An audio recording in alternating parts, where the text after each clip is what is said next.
উচ্চ ফলনশীল জাতের মধ্যে সবচেয়ে আমার যেটা পছন্দের জাত সেটা হলো ৪৪-৭২ মেজর রুফ কোম্পানি, যেটা ওরা প্রোভাইড করে থাকে। তো আমি এটা লাগাইছি, আলহামদুলিল্লাহ গত বছর আমার ফলন হয়েছিল প্রায় ৮৭ মণ আরকি। ৮৭ মণ ফলন হয়েছিল। যেটা আমরা ৪ কেজি আপনার মণ প্রতি আবার কিন্তু মানে ৮০ কেজিতে ৪ কেজি করে বাদ দেওয়ার পরেও কিন্তু এটা আসছিল।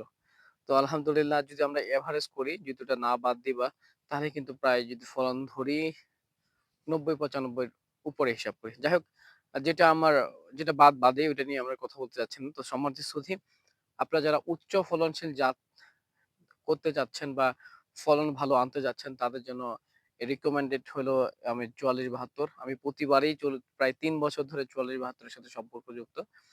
মেজরের সবচেয়ে ভালো লাগে আমাকে।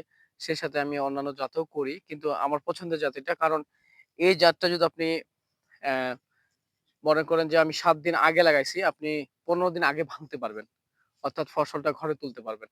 এমন আমরা দেখি অনেক ভুট্টার জাত আছে, যে ভুট্টার জাতগুলা লাগাইলেন ঠিক একই সময়ে, কিন্তু এমন হইলো যে আপনার ধরেন ভুট্টার দাম হইলো ৳২,০০০ বস্তা বা ৳১৮০০ বস্তা।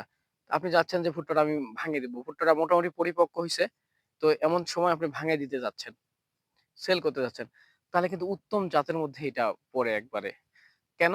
যে আপনি যদি তখন মাড়াই করেন মেশিনে, তাহলে কিন্তু মুখগুলা আমরা যেগুলো দেখি সাদা যে অংশ আছে, এগুলো কিন্তু ফাটবে না। একদম দুর্দান্ত যেরকম ভুট্টাটা আছে ঠিক এরকম। আপনি যদি ১ বিঘা মাটি ভাঙেন, তাহলে সর্বোচ্চ সেখানে আপনার মুখ ভাঙা পড়তে পারে ধরেন হাফ বস্তা।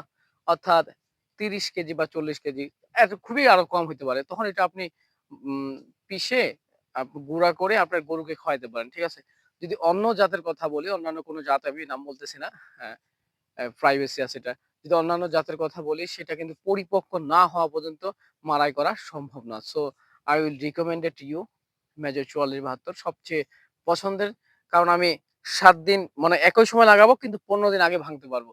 তাহলে অল্প সময়ে অধিক ফলন এবং কি সেই সাথে আমি বাজারজাতকরণ করতে পারছি। এজন্য রিকমেন্ডেড। আমার যদি ৫ মণ কমও হয়, ১০ মণ যদি কম হয়, তারপর কিন্তু সে দামটা কিন্তু পুষায় দিচ্ছে এখানটায়। কারণ আমি আগে ভাঙতে পারতেছি। ফলনটা গাছটা তাছাড়া ভুট্টাটা কাঁচা থাকতেছে। কাঁচায় আবার ওজনটা বেশি কাটবে। তো সব দিক থেকে একটা পারফেক্ট হলো ৪৪-৭২। আপনারা চাইলে লাগাইতে পারেন। সেই সাথে এইটাতে আমি একটা চমকপ্রদ বিষয় আছে যে আপনার সার বা অন্যান্য যে জিনিসগুলো আছে, এটা খুব কম দিতে হয় এই ক্ষেত্রে। তবে আমি মাত্র এই ভুট্টার আমি লাগাইছি ডিসেম্বরের ২৬ তারিখে। আজকে মোটামুটি মেবি মনে হয় ১৪ তারিখ। ১৪ বা ১৫ তারিখ। ১৫ তারিখে যদি হয়, তাহলে আমার ভুট্টার বয়স ওখানে ৫ মাস, একটু কাছাকাছি এরকম হবে আরকি। তাহলে ওই হিসাবে কিন্তু দুর্দান্ত। আমি ২য় সেচ খালি দেওয়া শেষ করছি। আমার মোটামুটি মোচা আসা শুরু দ্বার প্রান্তে। এজন্য আমি সারও দিছি মাত্র কাঠায় ১.৫ কেজি করে। কিন্তু সাথে আমি হিউমিক অ্যাসিড দিছি, যেটা খুব ভালো কাজ করছে। সেই সাথে একটা অক্সিফিক্স দিছি। আ ১ম সেচে আমি মাত্র ১.৫ কেজি দিছি। ২য় সেচে আমি ১ কেজি ড্যাপ, ১ কেজি ইউরিয়া দিছি। আর কিছু দেই নাই কিন্তু। এখন আলহামদুলিল্লাহ যথেষ্ট গাছ আছে।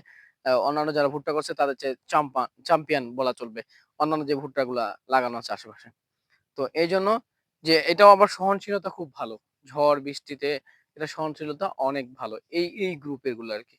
তো আপনারা সবাই এই ভুট্টাটা লাগাবেন। ইনশাআল্লাহ আমি আশা করি যে আপনার যে আশাধিক ফলন আছে, এই আশাধিক ফলনটা আপনার দ্বারপ্রান্তে পৌঁছাবে। সকলে ভালো থাকবেন, সুস্থ থাকবেন, পবিউল এগ্রোর সাথে থাকবেন। সালামু আলাইকুম ওয়া রাহমাতুল্লাহি ওয়া বারাকাতুহু।